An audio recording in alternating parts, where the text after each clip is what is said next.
Gentlemen, we're about to start our next session titled Palestine, Syria, Where Doves Endlessly Weep. The speakers for this session are Laleh Khalili, Ashraf Jahangir Ghazi, Umair Aziz Sayed, and Anatol Lieven. Our moderator for this session is Ilhan Niaz. Ilhan Niaz is a scholar and author who is a professor of history at the Quaid-e-Azam University, Islamabad. His books include Old World Empires, Cultures of Power and Governance in Eurasia, The Culture of Power and Governance of Pakistan, 1947 to 2008, and An Inquiry into the Culture of Power of the Subcontinent.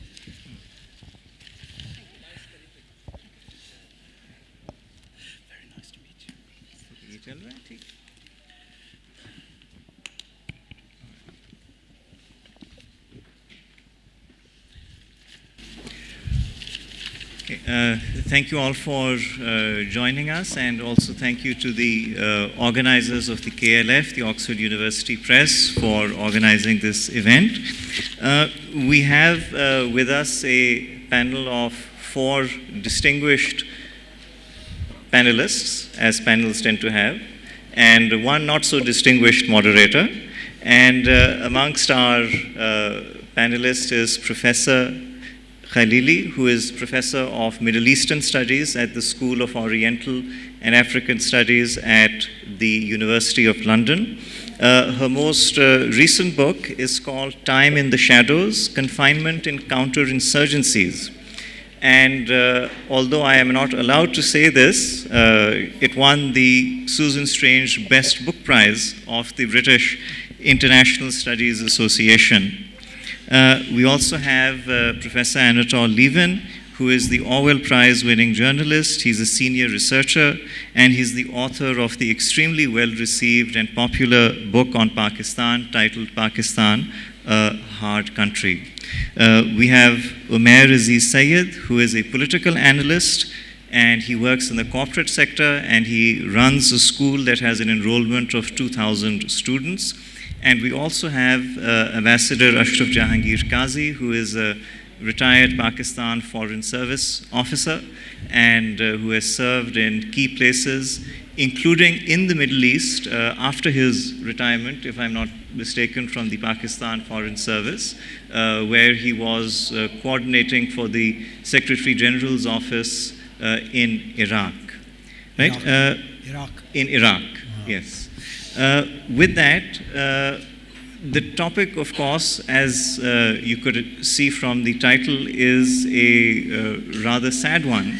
Reference the situation in the Middle East and reference the tragic circumstances not only in the contemporary Middle East subsequent to the Arab Spring, but also the background to what has transpired before the Arab Spring.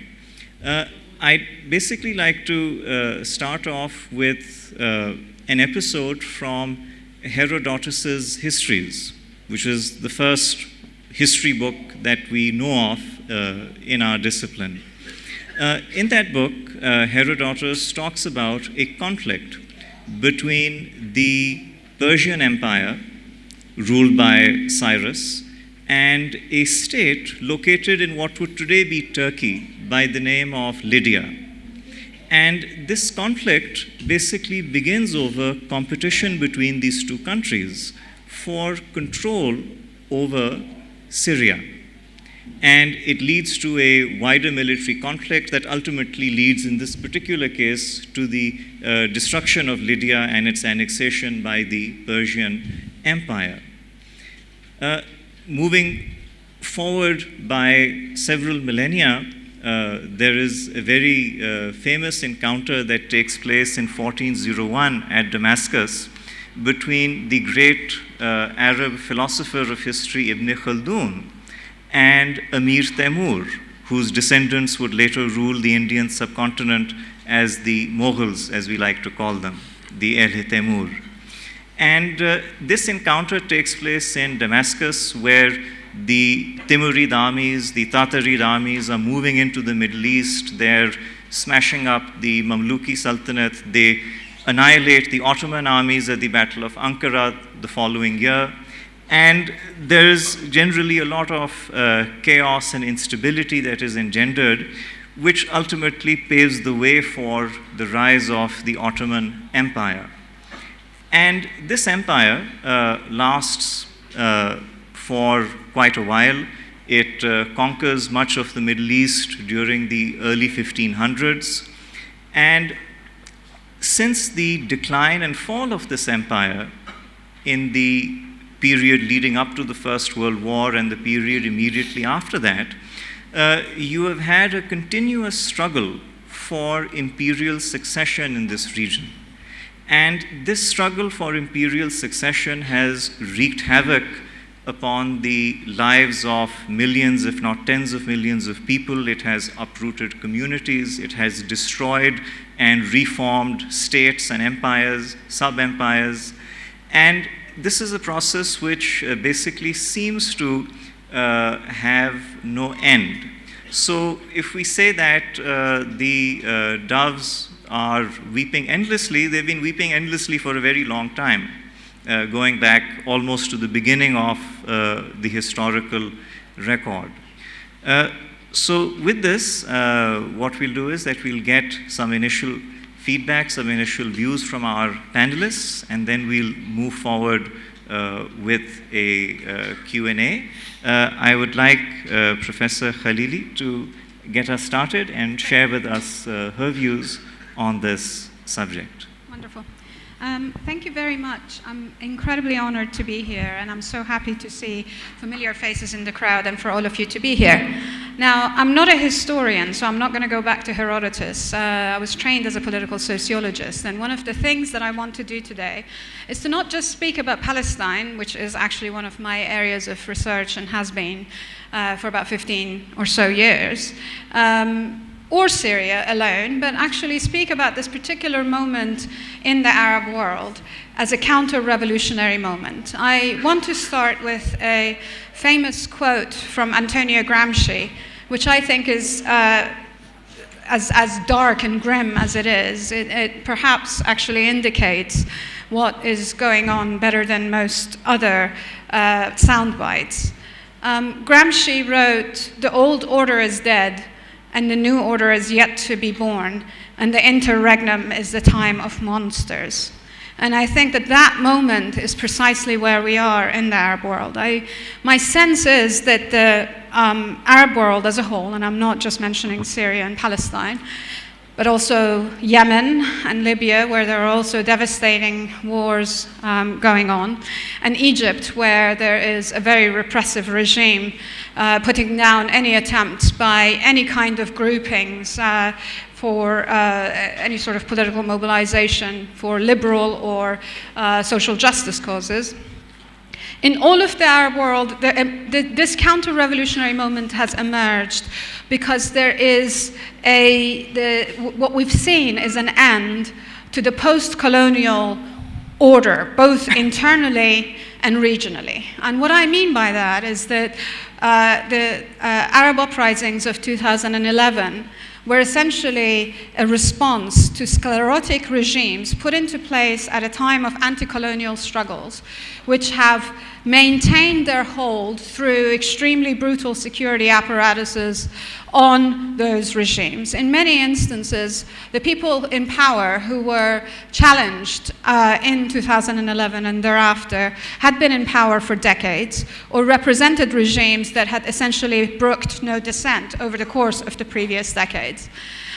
This moment is also seeing moments of essentially socioeconomic transformations in a very destructive sort of way. The structural adjustments of the 1980s have led to a number of transformations in the socioeconomic makeup of many of these Arab states, where any kind of immediate post-colonial reforms, land redistribution, provision of social goods like healthcare or education have been eroded in response to demands for structural adjustments, for reform, for liberalization.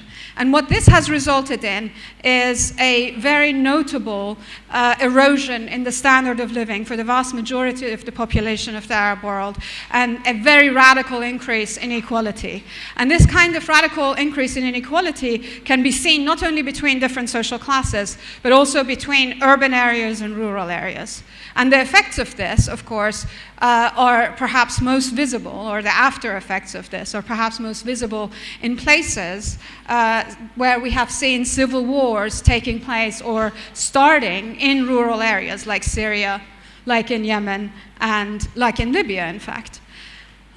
These kinds of transformations, both socioeconomic and political, have resulted in the uprisings in 2011. And I think that what is really crucial to note about the uprisings in 2011 is that the almost spontaneous, extraordinarily euphoric, and amazingly sincere movements that emerged all the way from the Indian Ocean to the Atlantic Ocean, across the Arab world, brought together lots of different groupings. Liberals who wanted political transformation, Islamists who wanted a place at the table, and radical lefties, rump in some instances, but in other instances with some substantial presence, who wanted social justice. I think it's really important to note that in places like Cairo, and in fact even Aden, the slogans of the revolutionaries was not only for freedom, but also for bread and dignity. And this essentially indicated the ways in which these kinds of ad hoc coalitions of opposition were formed in these places. And because these ad hoc coalitions didn't draw on substantive organizations, unfortunately, they were fairly easy to defeat. But there were also other factors at play, and I'm going to quickly end on this because there are others that want to speak. The other factors that were at play is, of course, the geopolitical struggles, which are not only the external intervention of the great powers, in this instance, both the US and Russia. In the case of the US, for example, the disbanding of the Iraqi military in 2003 created a large number of disgruntled and militarily trained guys, many of whom formed the kernel of the Islamic State. I think it's important to note that.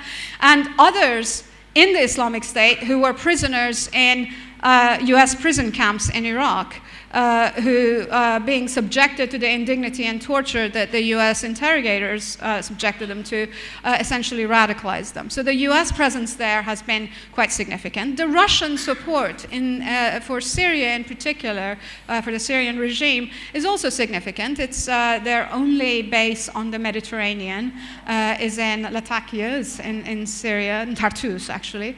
And so I think that also means that the great powers are involved. But in addition to great powers, you also have regional struggles, primarily between Turkey, Iran, and Saudi Arabia, and Qatar to a certain extent. And these kinds of regional struggles have translated into support, external support for internal groups. I don't want to reduce everything to geopolitics. I think it's really important to recognize, and maybe I'm saying so because I'm a sociologist, political sociologist, but I think it's really important to recognize that there were domestic grievances at play here.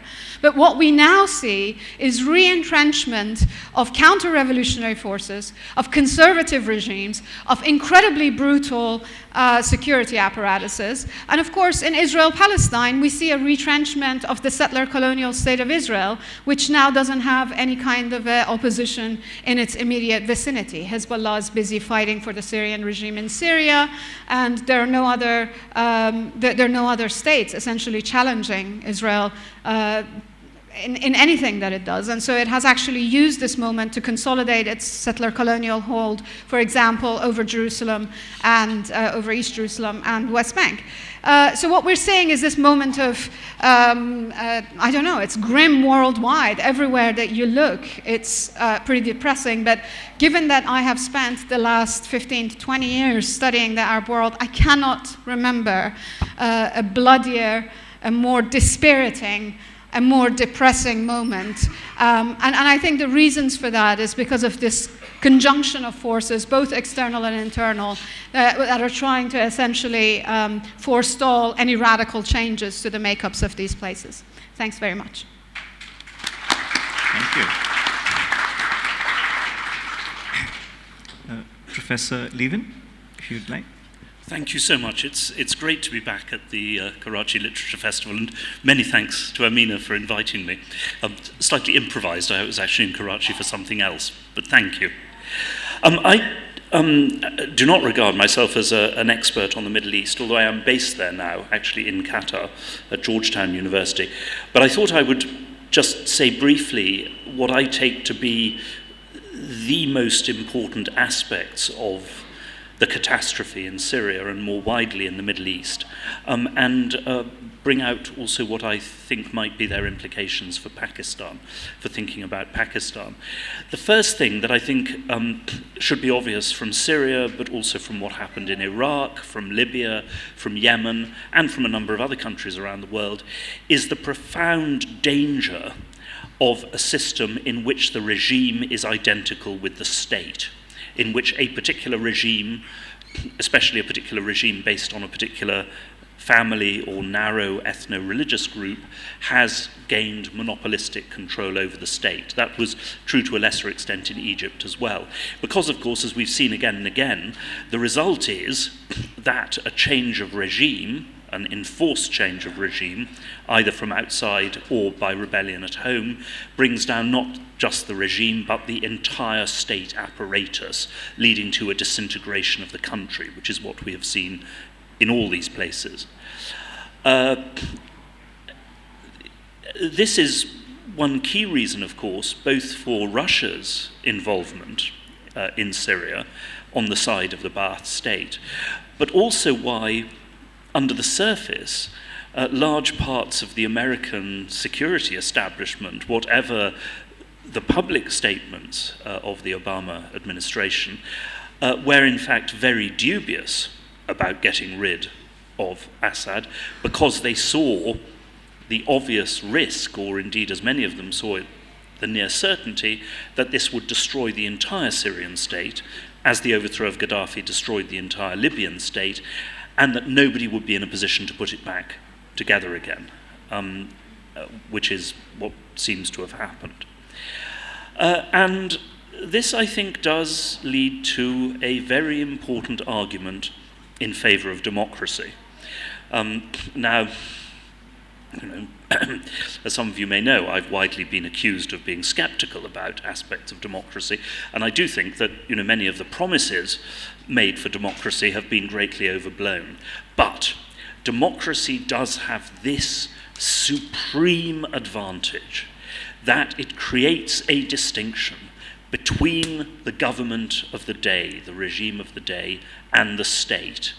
And this, in Pakistan, has to an extent existed not just in periods of civilian rule, but actually, quite unlike the Middle East, even under military rule, there has been much more of a distinction between the ruler of the day, the army, and the state.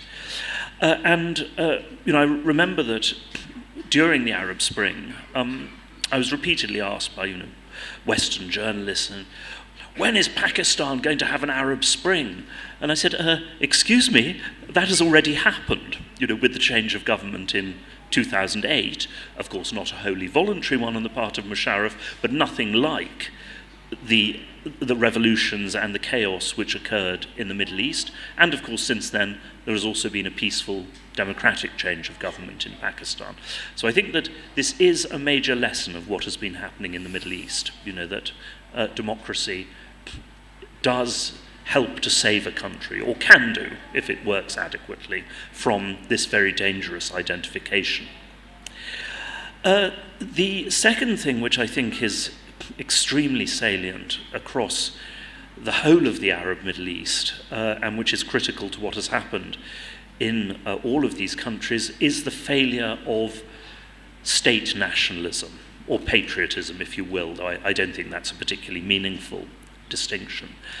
It is very evident in these countries that people have not come to see themselves as Syrians, as Iraqis, as Libyans, as Yemenis, first and foremost, as in Europe, admittedly after long periods of often ruthless effort, people in European countries were brought to see themselves as, whatever their political differences, whatever their religious differences, French or Germans, or in other parts of the world, Japanese, first and foremost.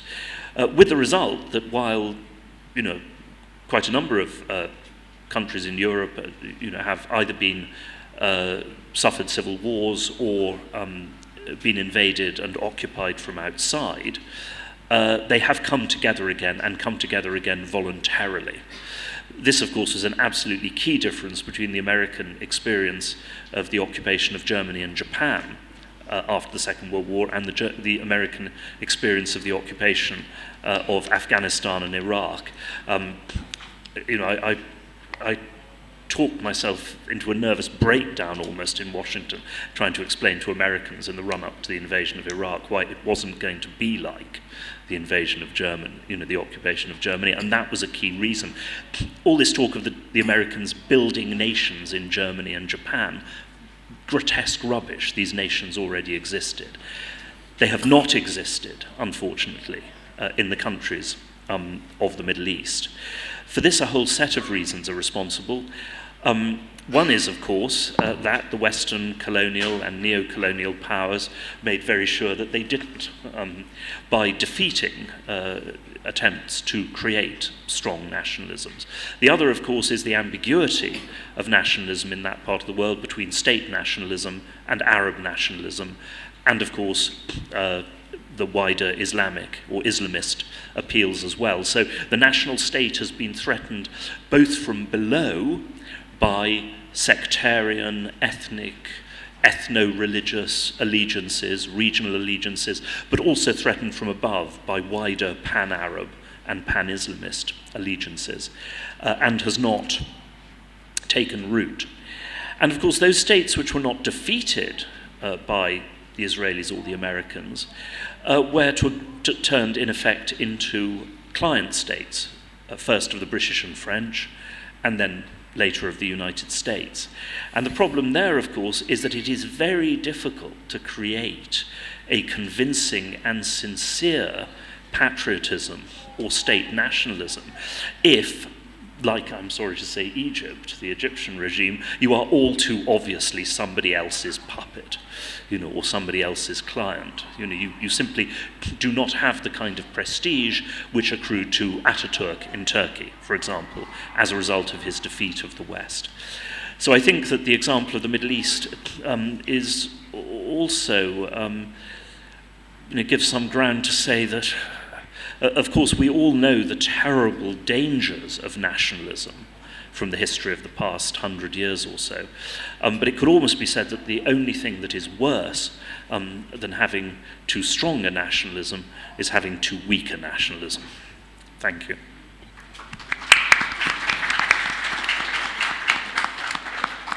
Thank you. Umair, if you could share with us your thoughts. Yeah, thank you, Ilan. I'll just very briefly put across some of my thoughts. It's already covered by our guests, Ilan and Anatol. Basically, I wanted to bring in a little bit about Pakistan, about how we, to the extent, are somewhat of a microcosm of what's happening in the wider Middle East, to the extent that great powers rivalry, and we can understand a little bit about the broader issues by looking into Pakistan more, in the sense that great power rivalries have created a certain amount of tensions within the country, and the kind of conflicts we are experiencing can both be attributed to external interventions, and also, like, there were genuine concerns and there were genuine constituencies which had conflicts ready to be exploited or to be developed into full-fledged conflicts. And also, especially with regard to sectarian tension, like, you can see the rivalry in Iran and Saudi Arabia has been playing itself out in Pakistan for last couple of decades, and we did not have the kind of enough of a repressive regime, although we are not democratic in the Western sense of the word, but we are not repressive enough the way Syria and Iraq and other countries were, who were able to contain these tensions. But Pakistan has been, witnessing these kind of micro-civil wars for decades, and we are still struggling to overcome them. And it's ironic that what has resulted is that because there were genuine constituencies, the state was also reluctant to crush them to the extent they might have had the capability of. And now we are moving in the direction of greater, repressive measures. The state has a lot more political capital to take repressive measures, and somehow things are improving, and the state formation in Iraq and Syria has gone in the other direction. As Iraq became more democratic, it lost more and more control. And Syria has obviously gone through a process where its state formation has been, reversed to a large extent. So, I mean, this obviously I'm leading it to Palestine, which is going through the opposite itself. There's some kind of a state formation going on there, but that's within basically it's within the Iraqi state, within the Israeli state, and they're struggling to, create their state, and it's not happening. So these three, and there the great power rivalry is played out in a different way. It was like complete U.S. dominance, which has resulted in a certain amount of stability, but in the long term, I mean, is the existence of a pseudo-Palestinian state within Israel, how stable is that? And is that also going to be reversed at some stage? And will that also lead to a Syria-Iraq type situation where either Israel starts to lose control or Palestinian authorities, what we've seen in Gaza, first they'll start losing control and then maybe it'll lead to more civil war unrest in future. I would like to discuss these aspects of state formation more with my colleagues. Thank you, Amir. Thank you. Thank you. Thank you. Okay. And three down, we have Ambassador Ashraf Jahangir Qazi. Sir, if you could please share your thoughts. Thank you very much. Bismillah ar-Rahman ar-Rahim. Ilhan, fellow panelists, Amina and her great team who are responsible for once again putting up a marvelous show, not only in Karachi but later on in Islamabad, and more strength to your arm in the future. Ladies and gentlemen, this is a very interesting topic, and of course it is in an area which is a neighboring region of Pakistan, and therefore the dynamics which are at play in the Middle East will and do impact on our region and our country inevitably. As far as the title is concerned, Palestine, Syria, where doves endlessly weep, Ilhan has already sort of, given us the context for that phrase. I would say, there are two reasons why we might, support this very visual phrase, where doves endlessly weep. One is because of the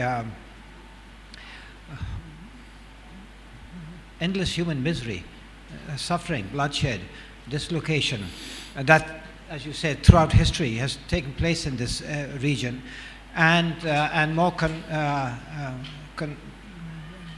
contemporarily, there seems to be no solution in sight, particularly with regard to Palestine and Syria, maybe less so Syria, which of course is two reasons for us to bewail, irrespective of whether our ideologies are dovish or hawkish. As human beings, we want to sort of see people, in happier circumstances, and ourselves also. Toynbee, in his great study of history, talked about Damascus and Kabul being the two roundabouts of history, whereby much of, the story of mankind revolved and unfolded. And as a result of which, of course, there was always turbulence in these regions, and accompanied by the kind of human suffering that we see even today, and is recorded in the history of the past several millennia. And this continues to be the case. As far as Palestine and Syria are concerned, they were part, for centuries, they were part of the Ottoman Empire. Towards the end of World War I, you had the Sykes-Picot agreement, which led to the, the creation of the French and British mandates, and the creation of two ancient but artificial states, in Syria and Iraq, both states were denied access to their coastlines. As far as Syria was concerned, Lebanon, emerged as an independent Maronite-dominated state, and that coast was the ancient Syrian coast, and Syria was part of what is known as Bilad-e-Sham, and the major city, or you might say the historical capital of Bilad-e-Sham, in a sense, was always Damascus, and of course, when it was territorially reduced in size, and then of course you had the imposition of King Faisal, first king of Syria and then later king of Iraq.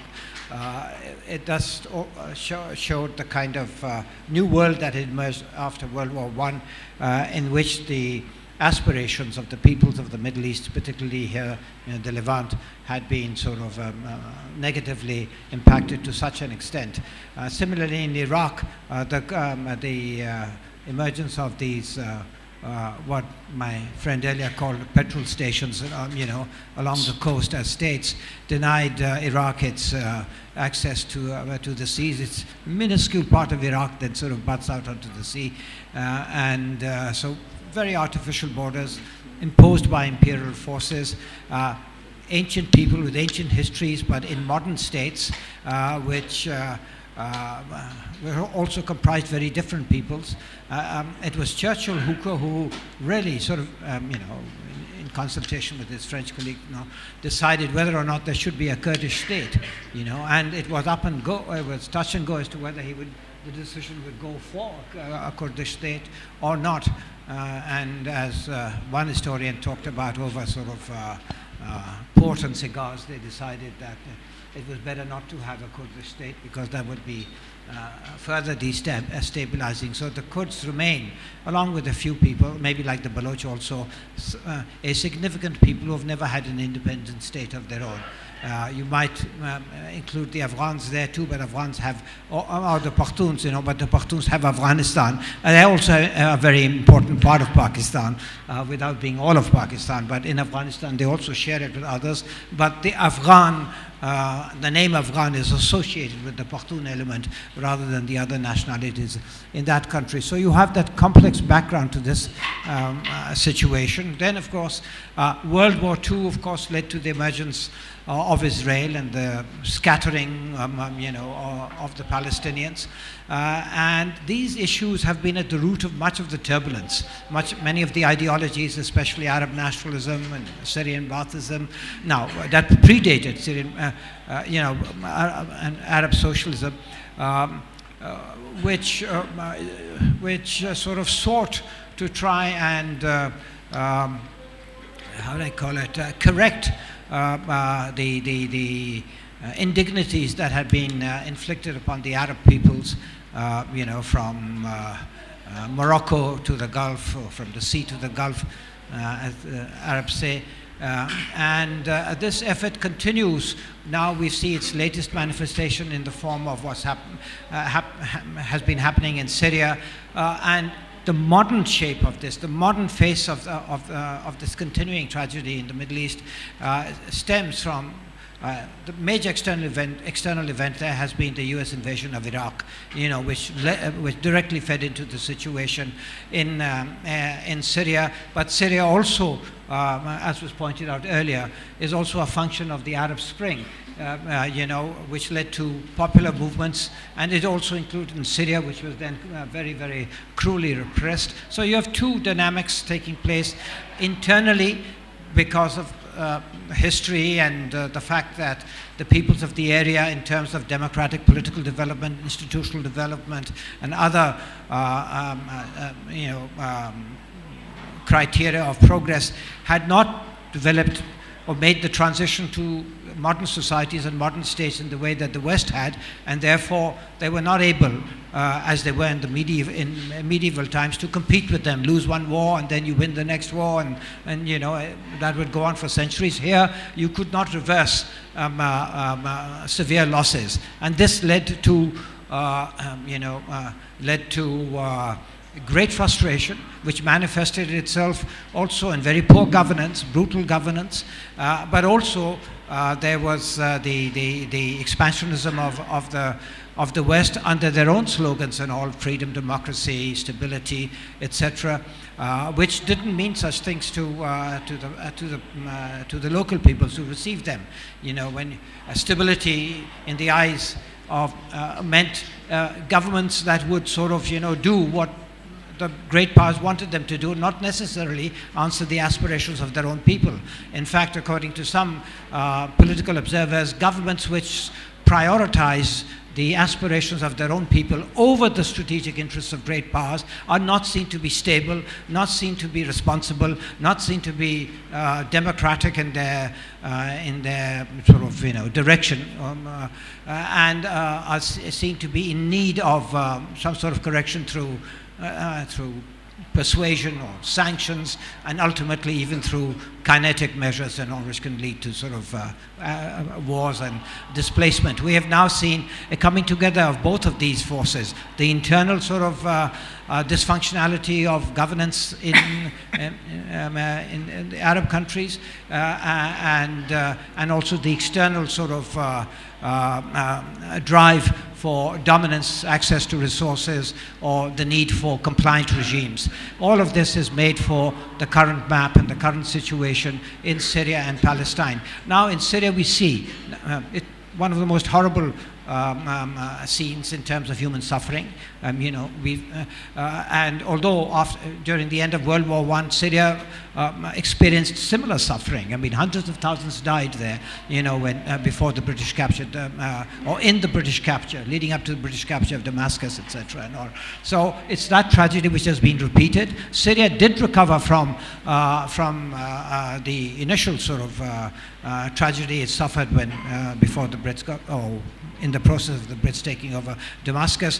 Will it recover now? Will it now? There is some prospect of peace, now after the the fall or liberation or whatever you want to call it of Aleppo, where the U.S. policies at least temporarily have ruled themselves out of the equation. In Damascus, you have now Russia and Assad and Iran.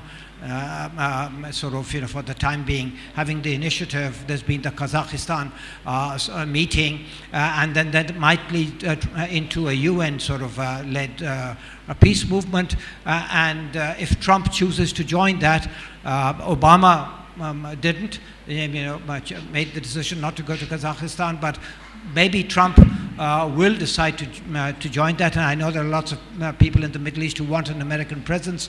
Otherwise, they feel that Russia and Iran and Turkey will determine the outcome, and to the advantage of one sect or community against the others, whereas America's presence as a balancing power is needed, but not as a dominating presence, but as a balancing presence and all.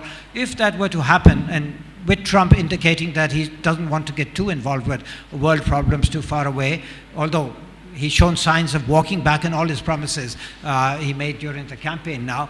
Whether that happens, we'll have to see. But there is some prospect of the situation in Syria sort of moving towards some kind of normalcy. There will be the question of Assad, whether there needs to be a transition regime leading to his ouster in a way acceptable to all the parties concerned.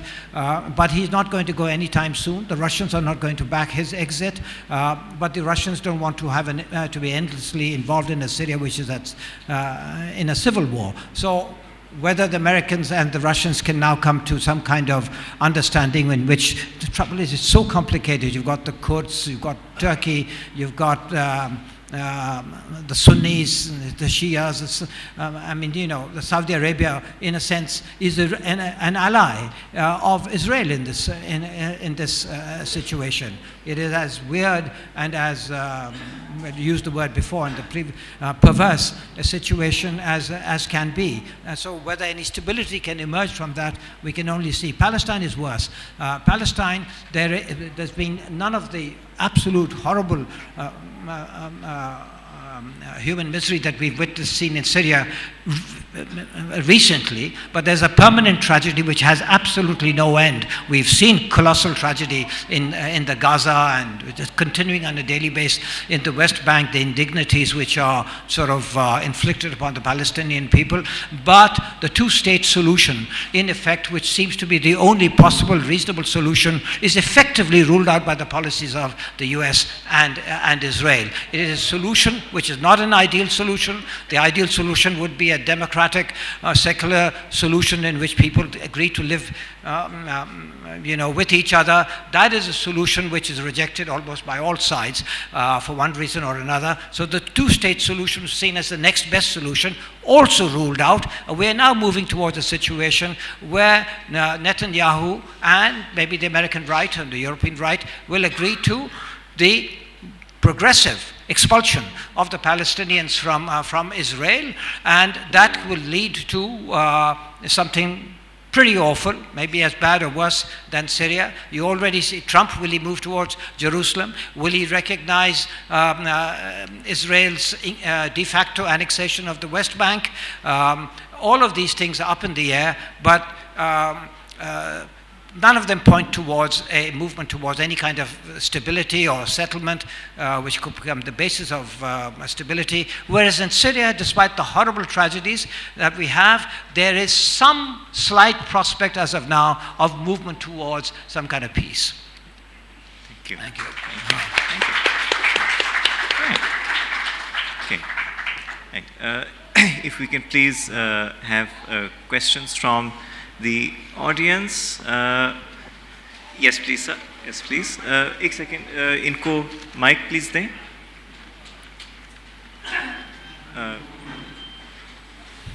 इनको mic please दे दें. Thank you. Okay. My name is Dr. Mohammad Wasi Bartley. I have a very small question, and I think the answer can be also very focused. The question is to Mr. Ilhan Niaz Saab. Sir, you talked about the history. I just want your perspective about the future. Why are the stakeholders, there are very far stakeholders who are interfering from very far away places like Russia and America in Syria? What is their interest and what are their objectives? That is all I want to know. In Syria, like countries like Russia and America, they are interfering in Syria. And what are their interests and what are their objectives? Well, I'll use my privilege as the moderator to deflect that question towards Professor Khalili, reference the external interests in Syria.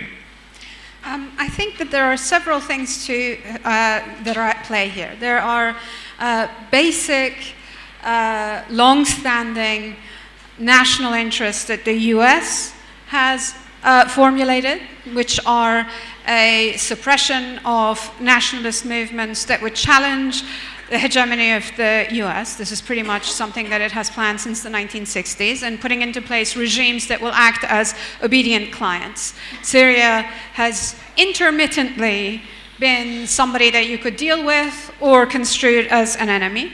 Second, it has been the protection of US's number one client in the region, or at this stage actually the two major clients in the region, which are Saudi Arabia and Israel. And Syria has posed a challenge to both of those states, I believe much less so to Israel than to Saudi Arabia, surprisingly, despite all the rhetoric. And there is also just a general history of Syria having been seen, certainly under Hafez al-Assad, as a kind of an enemy that has ranged itself against US national interests. So there's a kind of a historical memory here. Within the region itself, there's a lot of opposition to Syria because if you recall, during the Iran-Iraq war, Syria was the only state that actually maintained an alliance with Iran. There's, of course, also rivalries between the Ba'ath Party of Syria and the Ba'ath Party of Iraq, and there's long-standing historical oppositions between the Arab nationalists of Syria and the monarchical regimes of the Arabian Peninsula, Jordan, and those in North Africa. Russian interests are also both historical and formulated around national security issues. As I mentioned, their only base on the Mediterranean is in Tartus, is in Syria. So they have a major naval base there, which they really want to hang on to. But there are historical connections as well. Of course, Russia was one of the largest supporters for Hafez al-Assad and has continued to be so to some extent for Bashar al-Assad. And so that has been part of the reason for Russian support. But there are also grand power rivalries that actually play out in whatever battlefield there are. And these grand power rivalries are between Russia and the United States. They've continued to be, and they find clashing points in lots of different places, including Eastern Europe, Ukraine, and now Syria and other places. And I think that those are the reasons that they formulated. What are their objectives? I suspect that Russia wants to continue to be able to have this client that is quite pliant in some ways in the region. The United States' objectives are much less clear. I suppose as long as it can protect its clients in the region, it should be happy. I just want to add from a Russian point of view that Russia was genuinely worried about, as they saw it, the risk of the creation of an ISIS or Al-Qaeda dominated state, backed indirectly at least by Saudi Arabia, because of course Russia has faced insurgency and terrorism in the Caucasus, helped from outside, and in Central Asia as well. So there was also this strategic calculation on Moscow's part. All right. Yes, please. Next up. Hi, thank you. My question, just briefly, is dealing with the generally the points that each of you have mentioned on the panel has dealt with identity politics. And identity politics dealing with how the Arabs or the people of this region identify themselves as. And there was a poll done by The Economist in about 2009, if I remember correctly, and they asked the Arab people how they identify themselves. 1/3 of them said that we identify ourselves along nationalistic lines. 1/3 said that we identify ourselves along our Arab identity. And 1/3 recognized the identity of being Muslims, and their primary identity was along those lines. So as you see, there's a dynamic, there's a clear split, and we've seen the concept of Arab nationalism not only through Lawrence of Arabia's efforts, but followed by Gamal Abdel Nasser, which eventually, I guess you can say, was a failure, has not brought much forward. We've seen the nationalistic plan that the Europeans superimposed, as you discussed. They created boundary lines, drew them in the sand, and created these new identities that the people themselves never recognized because they were migratory and so forth. And so what I'm left with is that if we look at contemporary history, every time the Islamists are allowed to participate in the elections properly, most of the time they come up on top. But then immediately there's a repressive action. We see Algeria, we see what happened in the Palestinian election in 2006. We see this constant cycle repeating itself over and over again. General Sisi just recently again.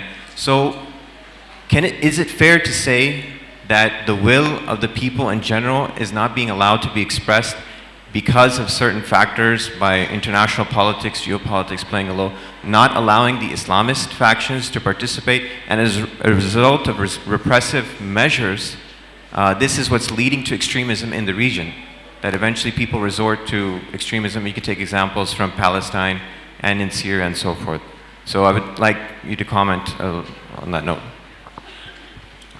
President Khalil? Yes, please. Yes, please. There are a couple of questions that you have in there that are not necessarily work together.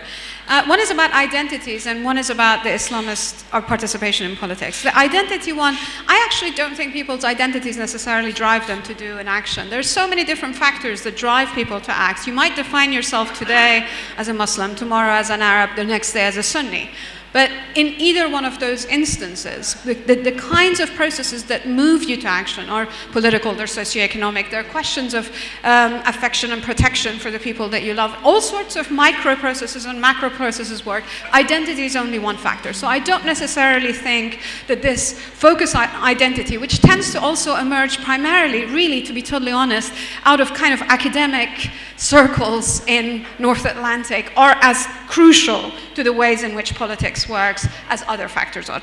That said, I do agree with you that whenever there has been the possibility of emergence of an Islamist regime, as you mentioned, Algeria, of course, Morsi's regime in Egypt, but Hamas as well in Palestine, and in other instances, there has been a very radical backlash against those against those parties by often military-controlled regimes in the region, which see their power undermined by these Islamists. But it's also important to remember this is not a permanent instance. In the 1950s, Islamist groups were used by the British and Americans to challenge, for example, lefties, or in the case of Egypt, as a kind of a bulwark against anti-colonial nationalism.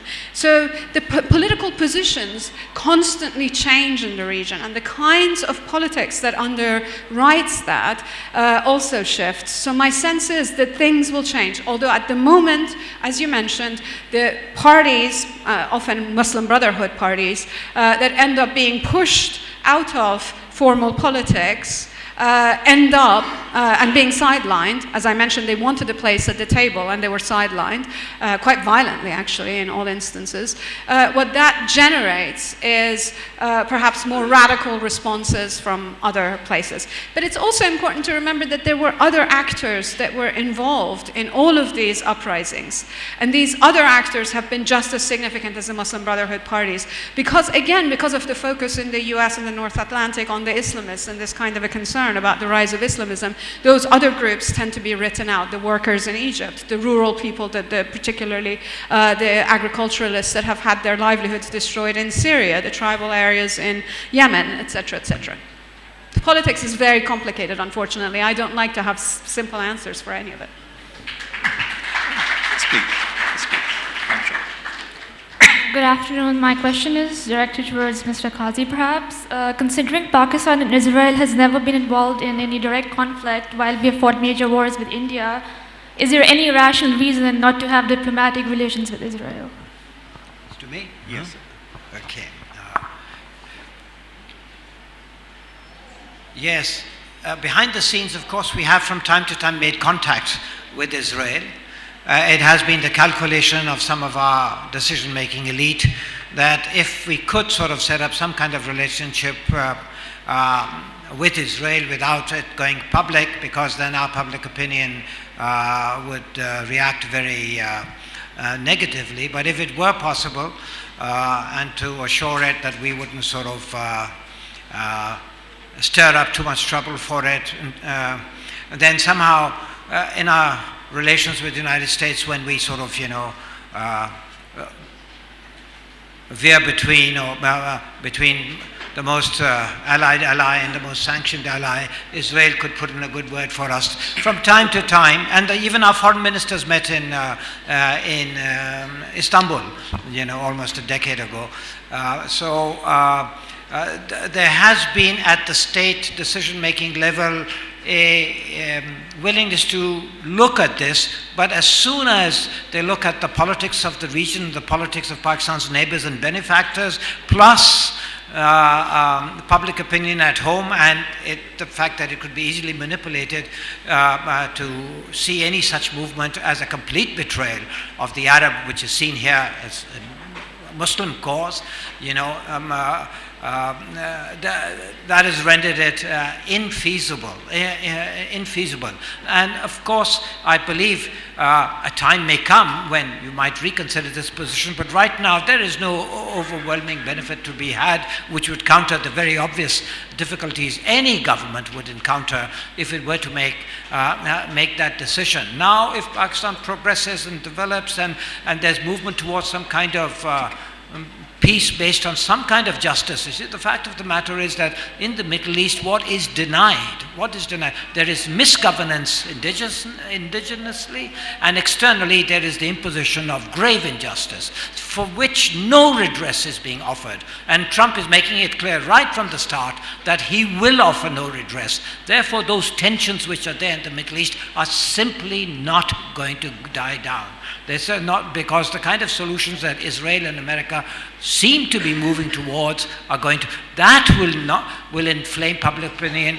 And in Pakistan, because the new country based on Islam sees the Arabs as the core of Islam, even though the Arabs have non-Muslim elements also in them, but it will not be feasible for Pakistan to consider moves towards any kind of working relationship with Israel, and we'll continue to carry passports which will say all countries of the world except Israel, which is actually an implicit recognition of Israel as a country. So it's very badly phrased. The English is weak.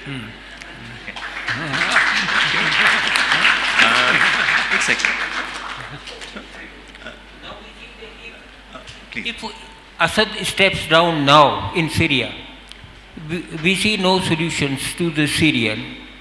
So who is responsible, and what is the short solution to the Syrian problem, in your view? Anybody can answer. Well, very briefly, there are two narratives there, in all. One is that you need regime change. Assad must somehow be persuaded. Russia must be persuaded to lean on him in order to bow out, because he's done so much evil in Syria that none of the opposition, whether radical or moderate, can possibly tolerate coexistence with him, so he must be out. The other narrative, which is supported by Iran and even by Russia, for Iran, of course, you see, there's it's the Shia Sunni thing. Iran is the only formerly Shia state. There are other Shia majority states, but it's the only Shia state in the world. It's a bit like Israel in that respect. It's the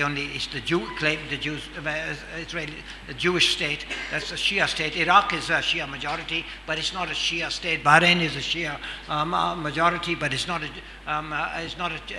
Shia state. And of course, you have Jordan, Saudi Arabia are talking about the crescent of Shiism. So, I mean, it's the Ajam Arab thing being revived again. How will you reconcile this? As I said, it looks now there is some sort of peace that has lasted for a while. Will it come crashing down once again, a resumption of the civil war? Or is it going to lead to some kind of tentative extended peace without the resolution of all kinds of problems which were at the base of this thing? That could happen. But in Palestine, I see no resolution in prospect. Absolutely, and it's ultimately the drift is towards a very violent expulsion of the Palestinians with American complicity. I want to say something about this, actually. I tend to not necessarily think of Iran as a Shia state. I spent the first 17... It is more than a Shia. Yeah, but they consider themselves an Islamic republic, and that's sort of the posing of... And they consider themselves revolutionary Islamists. The whole Shia-Sunni thing is a much more recent emergence, and I really do trace it back to the last... since 2001 and thereabouts, rather than some substantial or ancient hatred kind of thing. So that's the first thing. But the second thing is in direct response to your question about what happens if Assad sidesteps power. First of all, I don't think that is going to happen. The family consider themselves the Syrian state to be sort of their own fiefdoms. In a sense, the regime thinks it is coterminous with the state. However, I also don't necessarily think that this is not a real state. I actually do think that there are institutions of the state that have managed to survive the brutality of the civil war, and in fact, actually the brutality of the regime itself. There are significant other factors, I think, that also eventually militate towards possibility of solution. It's really, really important to remember that until about 2 years ago, the vast majority of the Sunni bourgeoisie of the country were completely and totally behind the Assad regime. In fact, the primary bourgeoisie, the major industrialists of Aleppo, were not Alawis. They were Sunnis. and Aleppo, of course, was the industrial hub of Syria. So I think that it is really important to recognize that these kinds of Shia-Sunni differences that people mobilize as a kind of a discourse to fight against each other tend to be kind of rhetorical, quite brutal, quite violent rhetorical measures, but they can be subsumed under a larger reconciliation that can happen because of other factors, whether it's external pressure, whether it's internal pressure by all the displaced people and all the people that have been screwed over by the civil war, or whether it's because the two sides decide to come to the table, which I actually don't see as likely as others do. But I think that in the long term, the possibilities of rapprochement are already, the seeds of it are already there, because as I said, the regime has been supported by Sunnis for a long time, and I think that kind of a sectarian language can be set aside should there be other conditions that are conducive to peace and reconciliation. Well, I would agree with you there that Syria is the more hopeful case, relatively speaking, compared to Palestine. Even though Palestine may have in recent days been less traumatic in its developments, but because of what you've said, and the fact that it's not just the Sunni Muslims in business and all, it's also the minorities who have supported Assad.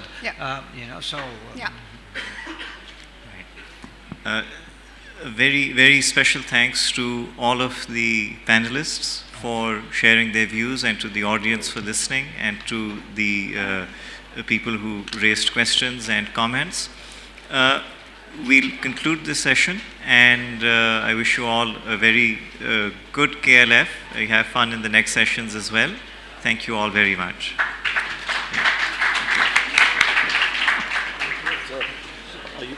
I was expecting more of a